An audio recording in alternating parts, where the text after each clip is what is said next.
I am so excited. I feel like I say that all the time, but this month I am reading books that all feature some of my favorite tropes, or at least I think. We shall see.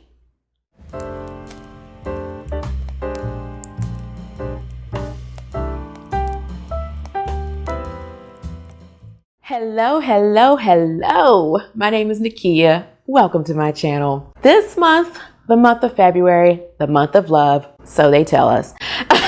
I am going to be reading books that feature some of my favorite tropes. Hopefully, we'll see. These are tropes that when I read a synopsis and I see some of these things, I just immediately get excited and I just hope the book lives up to what I think it will do. So I got a little bit of everything here. I got some thriller, some sci-fi, some mystery, thriller mystery, some horror. So let's get into these books, shall we? We are going to start with book number 1. I probably should have read this in January, but that's all right. We're going to keep the winter party going in February. It's still winter. I know we like to start skipping ahead to spring, but it's still winter. But I am talking about Shiver by Ali Reynolds. And one of my favorite tropes in mystery thrillers is locked room. Of course, I love solving puzzles, trying to figure out stuff. And when people are trapped together somewhere, just sign me up. I love the movie Clue. I just love stuff like that. So this one is about a group of friends who get together. They go to this ski resort. They have competed in some kind of elite snowboarding competition in the past. Anyway, they go to this ski resort in the French Alps. And when they get there, the resort is deserted. Time to go. But anyway, and when they get there, I guess they decide to stay and they find a little icebreaker game that's set up for them. And we also know that they had a friend who went missing when they last were there to compete in the snowboarding competition, and they believe the friend died or they did die. I'm not sure. Let's keep it vague. But this icebreaker game is bringing up things that have to do with this friend that disappeared. So I don't know. We're going to find out what's going on. I'm assuming some friends die. I don't know. You know, it's a murder mystery, so there better be some murder. But we shall see. I'm excited because it takes place in the snow, you know, locked in this deserted ski resort, a game, all of that good stuff. So cannot wait. I will have a physical copy. I reserved it at the library. I didn't get it in time for this video, but I will have a physical copy. And like I said, can't wait. So in November, I read a book by this author that I loved, and I talked about how it ruined my reading month because nothing else could follow this book. So I could not wait to read a second book by this author, and this is one that you guys all love and have talked about and said I need to read, and we're gonna get to it this month. Matches my shirt. And I am talking about Dark Matter by Blake Crouch. I think when I was planning my reads for February, I had to find some kind of theme that would fit this book in, because I was like, we get into this book. I've waited long enough, 3 long months.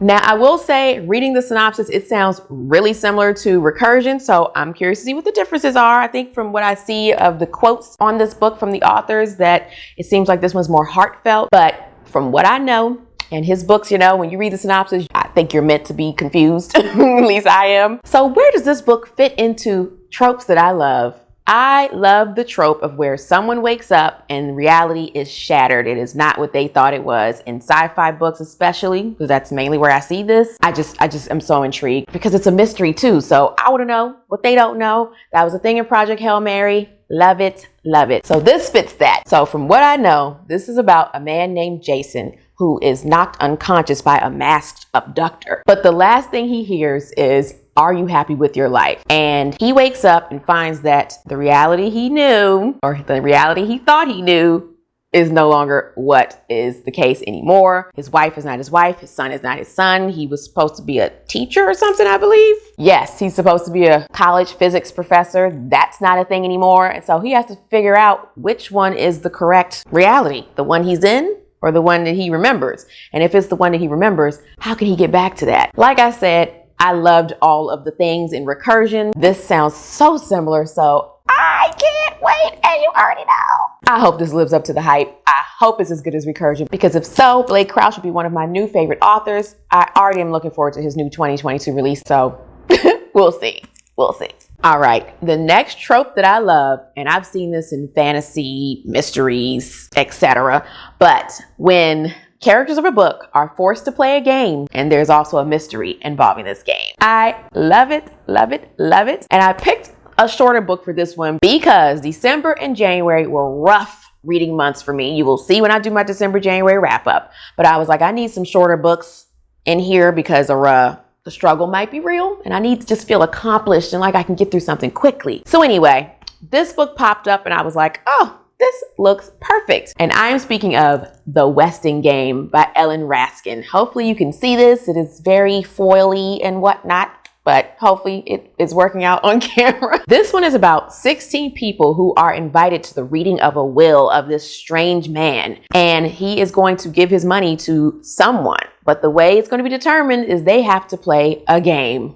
I love it. I love playing games in real life. So I love board games and playing some video games, not a lot. But yeah, so that just always intrigues me. Puzzles, I've said this before. I love that kind of thing. So that's all I know about this. This is a middle grade book, but it says it has a lot of twists and turns and all that good stuff. It won the Newbery Award, whatever that means, but clearly it's good because like I said, there's a little seal right there.